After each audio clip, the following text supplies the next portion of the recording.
आज का वीडियो उन लोगों के लिए है जो अपने घर के लिए जमीन खरीदने का सोच रहे हैं। तो आज मैं आपको 5 ऐसी टिप्स दूंगा जिसको अगर आप फॉलो करते हैं तो आगे चल के जब आप उस जमीन पे घर बनाने जा रहे होंगे तो आपको बहुत ही सहूलियत हो। जनरली ये प्रॉब्लम फर्स्ट टाइम बायर्स के साथ होती है। इनफैक्ट 99% जो लोग हैं ये गलती करते हैं और जब वो मेरे पास आते हैं कि इसमें घर बनाना है तब समझ में आता है उन लोगों को कि उन्होंने क्या गलती की। इन टिप्स को ध्यान से सुनिए के हिसाब से आपने जमीन अपना परचेज किया, आपका घर उसमें बहुत ही कम बजट में बहुत ही अच्छा बन सकता है। हाय, आई एम आर्किटेक्ट नवीन और चलिए शुरू करते हैं आज का वीडियो।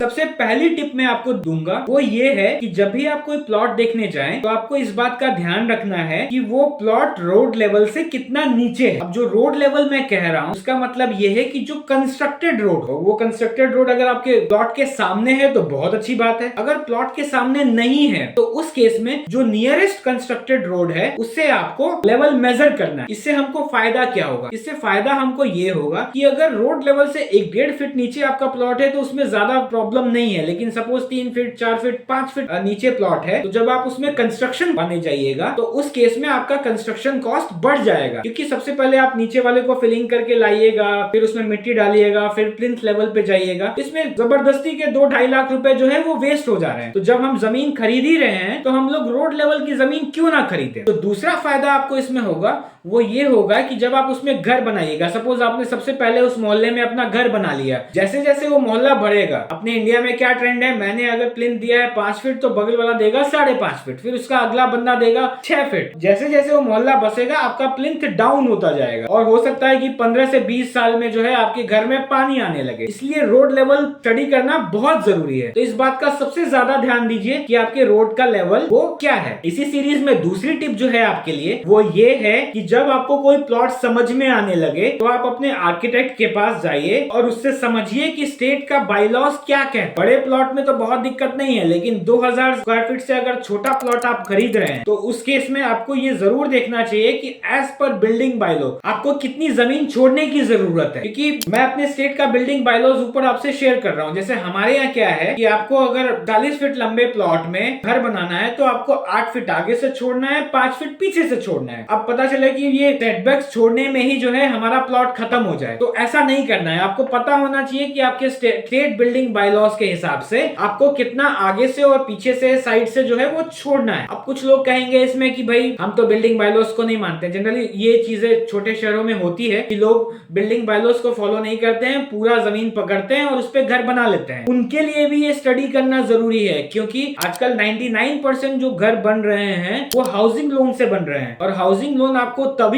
मिलेगा जब आपने म्युनिसिपल कॉर्पोरेशन से अपने नक्शे पास करवाए हुए हो। और म्युनिसिपल कॉर्पोरेशन जो नक्शा आपका पास करेगा उसमें जो सेटबैक आपको छोड़ना है वो छोड़ने के बाद ही जो है आपको वो नक्शा पास करेगा। अब सपोज आपका 1000 स्क्वायर फीट का जमीन है और उसमें सब छोड़ने के बाद आपका जो स्क्वायर फीट बचता है वो 500 स्क्वायर फीट ही बचता है, तो उस केस में जो बैंक का जो लोनिंग अमाउंट होगा वो कम हो जाएगा। लोनिंग अमाउंट कम हो जाएगा और आपको बनाना तो पूरे में है, तो हो सकता है कि आपको बाद में चल के फंड का इशू हो जाए। एक चीज का इसमें आपको ध्यान और रखना है कि कई सारे स्टेट्स में, मतलब majority of the Indian states में ये है कि 20 फीट सबसे कम के रोड में अगर आप घर बना रहे हैं, सपोज 12 फीट का रोड है आपके मोहल्ले में, तो उसमें आपको रोड वाइडनिंग भी छोड़ना पड़ता है। मतलब अगर 12 फीट का रोड है तो मिनिमम रोड चौड़ीकरण के लिए आपको 4 फीट जगह छोड़ना है। तो इसमें जो आपके जमीन का जो मिसयूज है वो और बढ़ जाएगा, आपकी जमीन और कम हो जाएगी। तो आपको ये ध्यान देना है कि भाई आपकी स्टेट का बिल्डिंग बायलॉज जो है वो क्या है, और इसमें हेल्प करेगा आपका आर्किटेक्ट। अब इसी सीरीज में जो तीसरी टिप है आपके लिए, उसके लिए मैं आपको ले जाता हूँ आपके बचपन में। बचपन में आपने 2 फिगर्स पढ़े होंगे। एक फिगर जो है वो है रेक्टेंगल और दूसरा जो फिगर है वो है पैरेललोग्राम। दोनों में आमने सामने की साइड जो है वो बराबर रहती है। दोनों में डिफरेंस क्या होता है, एक जो रेक्टेंगल है उसमें सारे एंगल्स जो है वो 90 डिग्री पर होते हैं, और जो पैरेललोग्राम है उसमें सारे एंगल्स जो है वो 90 डिग्री पे नहीं होते। लेकिन घर जब भी बनेगा उसकी सारी वॉल्स जो है वो 90 डिग्री पर होती है। तो अगर आप पैरेललोग्राम शेप का जो है प्लॉट खरीद रहे हैं तो ये मान के चलिए कि 25 से 30% 50% जो है एरिया आपका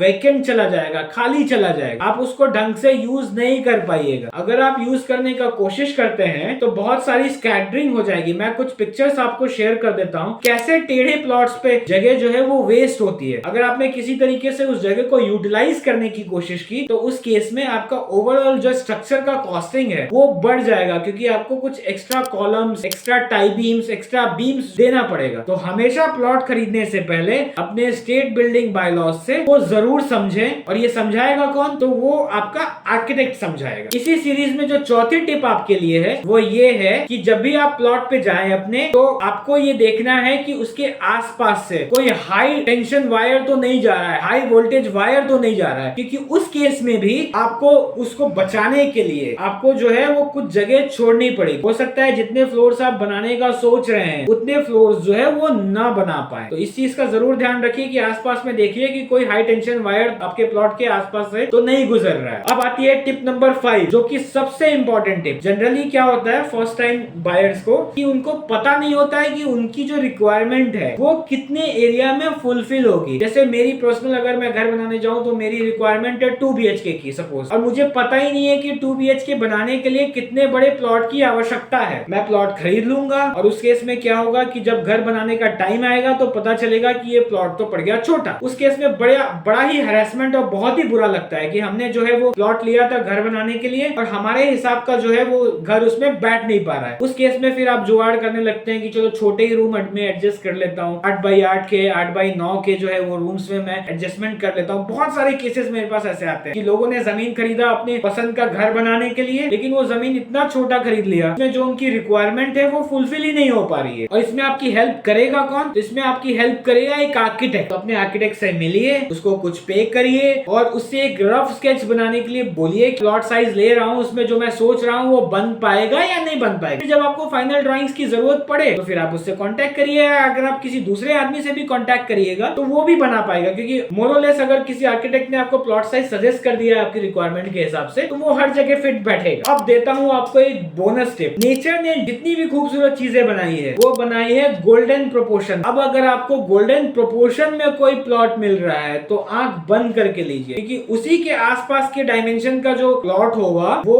उतना बढ़िया नहीं होगा जो गोल्डन प्रोपोर्शन के साइज का प्लॉट होगा। अब गोल्डन प्रोपोर्शन होता क्या है? बेसिकली अगर आपका लेंथ जो है वो आपके ब्रेड्थ से 1.8 टाइम्स हो तो आपका प्लॉट जो है वो गोल्डन प्रोपोर्शन आ जाता है। जितने भी आर्टिस्ट होते हैं, जितने भी आर्किटेक्ट्स होते हैं, इंटीरियर डिजाइनर्स होते हैं, वो इसी प्रोपोर्शन में प्ले करते हैं। जो भी बिल्डिंग आपको देखने में जिसका एलिवेशन बहुत अच्छा लग रहा है आप उसको मेजर करिए, उसका जो पोर्शन होगा लेंथ और ब्रेड्थ का या विड्थ और हाइट का वो हमेशा 1.8 टाइम्स होगा। इस पॉइंट को आप अवॉइड भी कर सकते हैं क्योंकि ये प्रोपोर्शन लाना थोड़ा मुश्किल होगा, क्योंकि प्लॉटिंग आप तो कर नहीं रहे हो, जो प्लॉट्स आपके पास मार्केट में अवेलेबल है आपको उसी में से जो है कोई डायमेंशन सिलेक्ट करना है। लेकिन अगर कोई मिल रहा है तो बहुत अच्छी बात है। अगर इस प्रोपोर्शन के आसपास भी मिल रहा है, सपोज 1.6 टाइम्स मिल रहा है, 1.9 टाइम्स मिल रहा है, तो आप परचेस कर सकते हैं। बाद में जब आप इस पे डिजाइन करवाने जाएंगे तो जो भी उस साइज के प्लॉट में डिजाइन हो रहा होगा उससे बेटर डिजाइन इस प्रोपोर्शन के प्लॉट में आपका जरूर होगा। इन टिप्स को ध्यान से समझिए और अपने प्लॉट खरीदने से पहले इन टिप्स का ध्यान रखिए ताकि फ्यूचर में जब आप घर बनाने जाएं तो आपको किसी तरीके की कोई परेशानी नहीं हो। अगर आप चाहते हैं कि इसमें हम आपकी सहायता करें तो डिस्क्रिप्शन में दिए हुए नंबर पे व्हाट्सएप करिए। हम लोग एक आपको फॉर्मेट देंगे, वो फॉर्मेट को आपको फिल करके हमको व्हाट्सएप रिवर्ट करना है। इसके लिए हम लोग एक नॉमिनल चार्ज करेंगे। उस चार्ज में जो है हम आपको एक रफ स्केच भी देंगे कि फ्यूचर में अगर आपको कभी घर बनाने का मन करे तो आपको ये पता होगा कि उस प्लॉट साइज में आपका ये घर बन सकता है। हम लोग अपने चैनल पे इसी तरीके का कंटेंट बनाते रहते हैं। अगर आपको इस तरीके का कंटेंट पसंद है या इंटरेस्ट है आपको इस तरीके के कंटेंट में तो हमारे चैनल को लाइक करें, सब्सक्राइब करें। Thank you so much.